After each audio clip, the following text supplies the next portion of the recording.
Now, from understanding the role of education, we naturally move on to understand relationships. Relationships in our educational institutes, in our organizations. So now I invite Dr. Sharmila Asthana ji, who brings a unique journey from medicine to holistic human understanding, reminding us that health is not just physical, but relational. A pediatrician by profession, aligned to UHV, dedicated to holistic human health and values, today she'll be talking about developing an environment of relationship in education. You're most welcome. We are eager to hear from you. Please. Thank you. Namaste, everyone. Again, like we just heard from Kumar Sambhavji, we would like this to be as interactive as possible. So everything is a proposal. Nothing is to be taken as is, but to be reflected on and checked with your own natural acceptance, your inner voice. So I am to talk about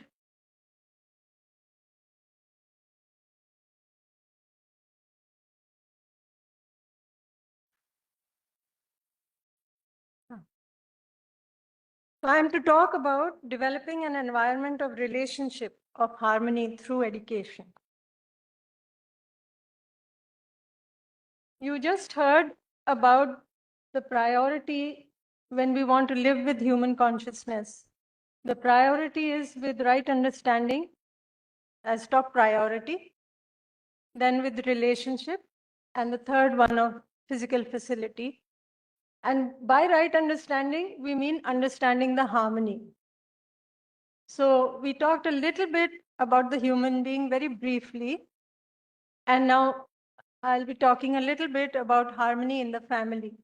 So we have our independent small families, but as our circle of influence gets bigger and wider, we become a larger family and a larger family. So for instance, the work that we are all doing in human values, the people doing it, we are part of the UHV family. So we'll talk about relationships in family. So we said that physical facility is necessary, but relationship is also necessary. And we asked this question of all of you, that where is the unhappiness more in our homes, in our families? And it became clear from your raised hands that more of the problem lies with fulfillment in relationship, but that's not where we are working. So to live with fulfillment in relationship, we want to work on relationship. But in order to work on relationship, first and foremost, do we understand relationship? Because if we don't understand it, how are we going to fulfill it? So we all may have this experience that we want the whole family to be happy. We want to be happy. We want to have everybody in the institution, in our families happy. And sometimes we may even feel that we compromise our own happiness in order to make others happy. How many of us feel that way? That sometimes we compromise our own happiness so that others in the family can be happy. Can you raise your hands? Yes, so I can see many of us. Yet, sometimes some members of the family may feel that we are the cause of their unhappiness. Does that happen? Yes or no? Yes. We live together in the family, we are working together in the institution for many, many years. And yet sometimes others don't listen to us. Sometimes we feel they don't understand me. Does it happen with us? Yes? Yes. So we do want to stay calm and composed. We don't want to fight. We don't want to get angry. But what happens? We do get angry, don't we? Yes. We argue, we fight. Of course, it may be that by the evening or the next day we say sorry, we won't fight again. But then again it happens. Yes? How many say that yes, it happens? So many of us have this experience. So why is this happening? Even if you look at academic leaders, the reports suggest that 30 to 70% of their time goes in resolving disharmony in relationships. So let's try to understand this harmony in relationship. This I won't go over. Kumar Sambhavji just talked about it. So basically, what you can see is that as a human being, I am self and body. The body is just the part that we see in the mirror every morning. But the essence of the human being is the consciousness or the self. And you will see that what is really required for the self is right understanding in the self. And with that understanding of relationships and having relationships with human beings, while the physical facility is just going to help in the need of the body. So let's talk about relationship. There are some statements I'm going to put before you, and we'll explore them. So first statement is relationship is. Relationship is already there. We don't have to create it. We don't have to make it. It's already there. And it is between one self and another self. The body is being used to express the relationship. So if I want to express my relationship with a child, I may use the body to hug the child and so on. But the relationship is between one self and another self. Then this statement that there are feelings in relationship. Feelings are in the self, in one self for the other self. Third statement we are putting across is that we can actually recognize these feelings. They are definite feelings. So some of these feelings that we can recognize in relationship, feelings that are naturally acceptable to all of us. So we've listed down these feelings. We'll be talking only about the first feeling mentioned here, trust, which is the foundation value. But once we attend the workshop, we will be discussing each and every one of these feelings. So the feelings can be recognized. They are definite. When I fulfill these feelings from my side, I feel happy. When I express this feeling to the other, and I see that the feeling has reached the other also feels happy. So ultimately, there is mutual happiness. So this is what we need to discuss a little bit more about in relationship is the feelings. So like I said, we'll be talking about one feeling, the foundational value, trust. So we call it the foundational value because just like the foundation in a building cannot stand up tall and stay sustained without the foundation. Same way, a relationship cannot move forward unless the foundation of trust is strong. So what is trust? Trust is to be assured. To be assured of what? To be assured, to have this clarity that the other wants to make me happy and prosperous. So what we'll do here now is we will explore the feeling of trust between two people. Consider yourself as one person of the two people and consider the other person as somebody who is close to you. It could be a family member, it could be a colleague, it could be a close friend, a relative, whoever. So now we'll ask some questions regarding this, and I would like all of you to give the answer to these questions as I ask them. So now we are evaluating trust between two individuals. You are one of those individuals, and somebody very close to you is the other individual that you're evaluating trust with. So I'm asking you this question, or I'm putting forward a statement you can mention yes or no. I want to make myself happy. Yes or no? Yes. I want to make the other happy. Yes. The other wants to make himself or herself happy. Yes? No? Okay. Yes. Mostly yes, some not sure. Okay.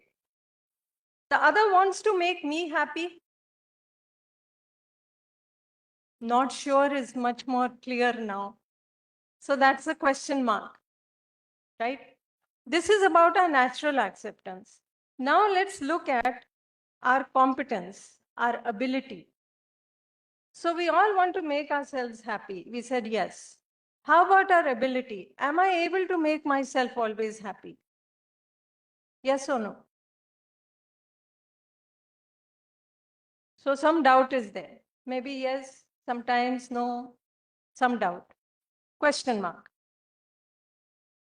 Am I able to make the other always happy?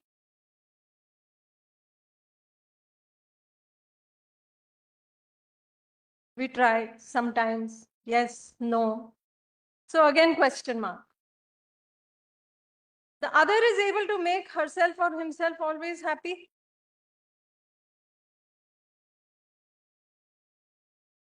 Again, no clear answers, but no definite yes for sure. Is the other able to make me always happy? No. So double question mark.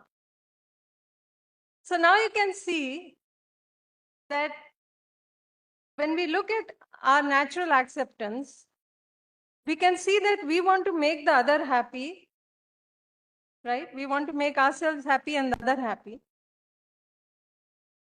But when it comes to the other making me happy, now there is a question mark. So this question mark, this is causing some issues. Now what happens? Supposing I have a glass in my hand and it breaks. What do I say? Oops, it fell down. It broke by accident. What happens if the same thing happens with the other? You broke the glass. Can you see the difference? Do we make this change in our tone of voice sometimes? I come late to work and I say, you know, I got late again. I would have reached on time. This traffic is so bad. The other person comes late. Whether I say it to that person or not, it's going on in me. He's come late again. Always a late comer. Now he'll make some excuse. Does it happen sometimes? I go to boil the milk. I'm standing in front of the gas. The milk boils over. And I say, Arey, I was there only. I don't know what happened, and the milk boiled over. So meaning it happened by accident. My spouse goes to boil the milk and he's there and I see it boiling and I say, Arey, what are you doing? Can't you see? Now you spilled all the milk. Can you see the difference? Does this happen with us sometimes? Yes. So what's happening is that even if I make the same mistake 100 times, I'm very sure about my intention. I'm very sure that it was a mistake. I didn't intend it to happen. So what I'm saying is the mistake happened by accident. I didn't mean it. So I feel, okay, I'm right. I'm doing the right thing. I'm not at fault here. I tried to do the right thing. It happened by mistake. Once I reinforce this, I don't make effort to change because I think the problem is not with me. But if the other makes a mistake even once, I start doubting his intention. I think that the other has made the mistake intentionally. So I have a feeling of opposition. I get irritated. I get angry. And I'm telling myself, this person is beyond repair. Nothing can be done. He's too bad. So how many times we feel that about our students? When the student is not understanding, or maybe the student is busy on the phone, what do we say? We say, he doesn't want to understand. So if we see this kind of doubt on intention, this doubt on intention is a major reason why there are problems in relationships. So I was just yesterday or day before, somebody who called me mentioned that there's a lot of problem in the relationship. So I said, what happened? She wanted to discuss something. So I said, okay, go ahead. What is the problem? So she said, my husband doesn't want to talk to me anymore. I said, what seems to be the issue? She said, I don't know. Every time I say I want to talk, he makes some excuse. He goes away. I say, I want to spend some time. He doesn't want to spend time. He says, why don't you go to your mother? Or whatever. He doesn't want to be with me. So I tried to ask, was it always like this? So no, it was not like this. Then what has changed? She couldn't think much about it. And then I said, is it possible that meaning you, might have made some mistakes in the past that might have hurt him? Then she paused and she thought about it and she said, well, maybe it's possible. We did have some arguments and I did say some harsh things. So I said, then do you think he really doesn't want to talk to you, or he's afraid that he will be hurt again? So he's trying to avoid that hurt. So maybe he's not able to talk to you. So she was able to see how she was doubting the intention rather than seeing it as a lack of ability, that somewhere our competence also may be lacking. So I think many a times we don't see this and we cause problems in our relationships. So why this is happening? Because when it comes to our natural acceptance, we are very clear. I want to do the right thing. I want to make the other happy. There's no problem there. But when we go to evaluate the other's intention, we are not actually evaluating that intention. We are seeing their behavior. And we are seeing that the other is not able to make himself or herself happy, or at least there is a doubt about that. The other is not able to make me happy. I'm doubtful about that. And that question mark I drag from this ability part, bring it to the intention part, and say, he doesn't want to make me happy. Can you see this? How many of us can relate to this? Yes. So very often, this is the problem. This doubt on intention, this is mistrust. I am not assured that the other wants to make me happy. I feel that the other intentionally hurt me, that the other didn't care about me. This is a problem. But once we have trust in the other, once we have clarity that just like my natural acceptance, the other's natural acceptance is the same. Once that clarity is there, then it becomes now crystal clear that the other also wants to make me happy, just like I want to make the other happy, because the natural acceptance is the same for both of us. On the other hand, now when I look at the ability, I evaluate the other's ability and I evaluate my ability. And with this, now I get a clear picture that even I can't make myself happy most of the time. So the other is like me. So once I have trust on intention, now when I talk about the other, it is the same way like I talk about myself. If the other has a glass, it breaks, I say it's okay. The glass broke by accident. You didn't intend to do it. So now you can see that with that, I start making effort to improve my own competence wherever it's lacking. I also don't doubt the intention of the other. I'm very clear about the intention of the other being good. Only problem is the other may lack competence, in which case I can help the other improve the competence. So this trust on intention, this is the starting point for mutual development. So once I have trust on intention, I accept the other. Once I accept the other as he is, I start listening to the other. I start having concern for the other. And I discuss very freely, try to help the other in any way that I can.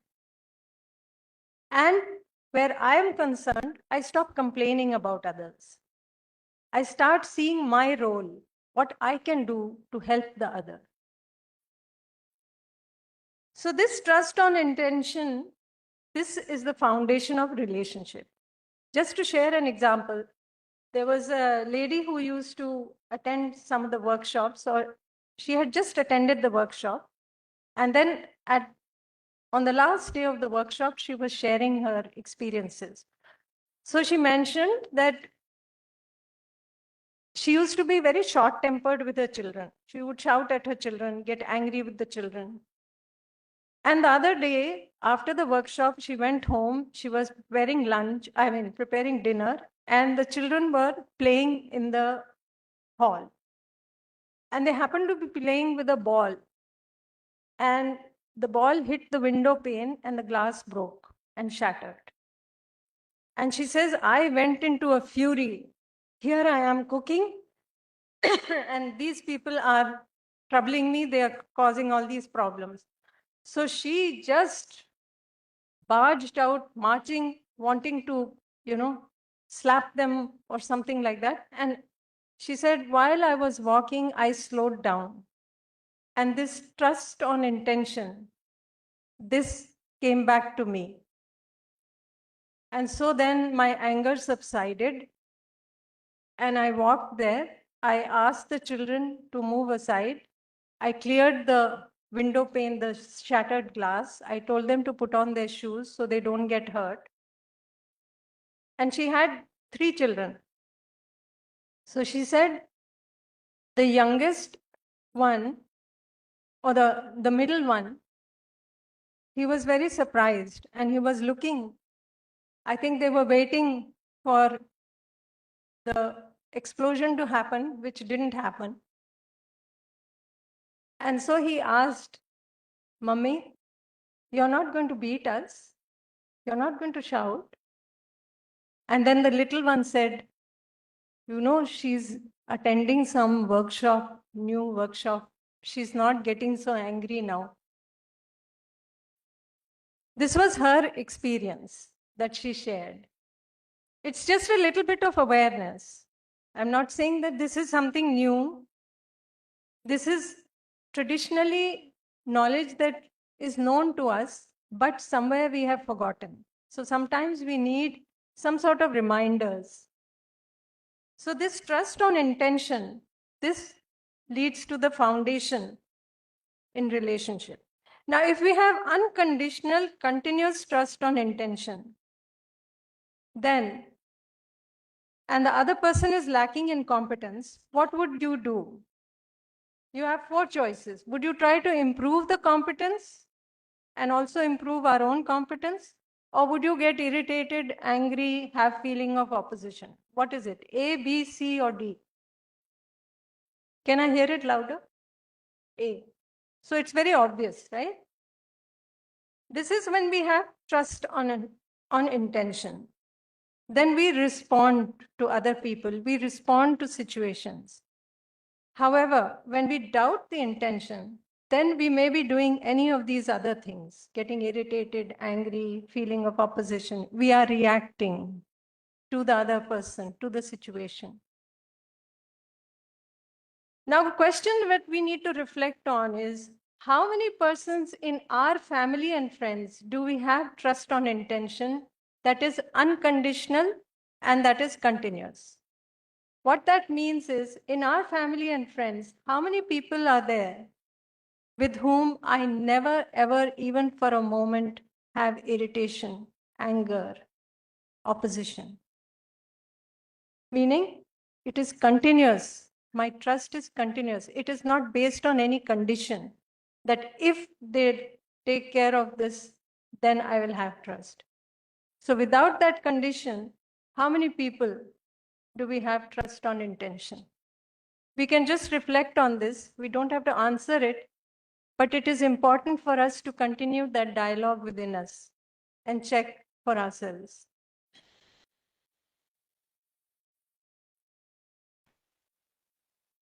That's a very honest answer. I heard the answer, no one. That's true. Many of us may be feeling that within us, that this is not the way we want to be, but this is what we are today. However, we can make that change happen. So this is fundamental. Trust on intention, this is the foundation of relationship. And as we understand relationship better, then we start comparing apples to apples. We check our natural acceptance, we check the natural acceptance of the other. When we evaluate competence, we evaluate our own competence and the competence of the other. So now, if the other lacks competence, I will help the other. If the other has more competence than me, I'll be willing to learn from the other. Therefore, we grow mutually in our competence. If we look from a student-teacher perspective, how about trust in students and in teachers? So for a student, trust would be that he wants to be happy, to have this feeling in him that he wants to prepare himself for a fulfilling life. For that, he needs to understand, he wants to learn, he needs to practice. And about the teacher, to have this feeling that the teacher intends my well-being, is interested in my learning, my understanding, and is trying to help me get there. For the teacher to have the feeling of trust means to have this feeling that the other also wants to be happy, that every student wants to understand, every student wants to learn, every student wants a fulfilling life. And I want to make the other happy. So I need to develop my competence, do whatever is necessary so that I can help the other understand, so that I can help the other practice, so that he can have a fulfilling life. So this would be an implication of trust in teacher and student. So for the teacher, especially to have feelings of affection, feeling of guidance. For the student, to have respect and gratitude, glory for the teacher who is making so much effort. Let's look at these two classrooms. In both classrooms, classroom A and classroom B, teacher is technically very competent. In classroom A, however, teacher doesn't have feeling of trust and respect. In classroom B, the teacher has the feeling of trust and respect. Now let me ask you some of these questions. In which class do you think the teacher will be able to give affectionate attention to all students, even the weaker students? Classroom A or B? B. In which class will the students be more comfortable in understanding? A or B? B. In which class will the students be more helpful? In which class will they help each other and the teacher? B. Which class will produce better human beings? B. Which class will the teacher be motivated to develop himself further? B. Which class would parents like to send their children? B. Which classroom would we want in our own institutions? B. So there we have it. if we doubt the intention of the students, we lack clarity of the potential of every student, that every student has the same potential. But if we have trust, we are clear about the intention of the students, we are clear that every child has the potential to reach that place. So these are the other feelings. I'll not go into them. There's a little lack of time. Now, going beyond this, beyond the family, if we see as we extend our circle of influence, our family grows bigger and bigger. So, like for the UHV team, we call it the UHV family. At the level of society, when all human beings have a common goal, a common human goal, you can have a bigger, wider societal family. And education is the fundamental program to fulfill this common human goal. So this is what I wanted to share. I think time is up, but if there is one quick question, maybe we can take it. Yes, we can pass the mic.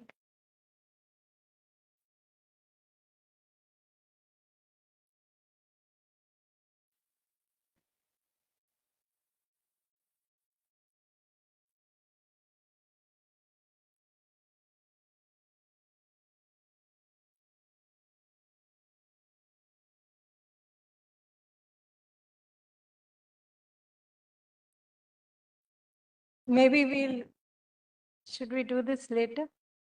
Okay, if it's a quick question, let's take it. Okay, this is Professor B.C. Chauhan, Center University of Himachal Pradesh. You said that there is trust on intention in the foundation of relationship, right? Mm-hmm. So my question is, what is there in the foundation of trust on intention? This is fundamental, you said. It is fundamental for relationship, harmony in relationship. But I think I didn't get your trust on a relationship, there is further fundamental, that is love. Love that we are missing. Yeah. So when we talk in a full-scale workshop, we'll discuss all the feelings. In fact, love is an incorporation of all those feelings. Ultimate feeling is love. But the minimum is trust, without which the relationship can't move forward. But all these feelings put together finally culminates in love. But we can clarify it more in a bigger workshop. Thank you for your question. Thank you, everyone, for your patient listening.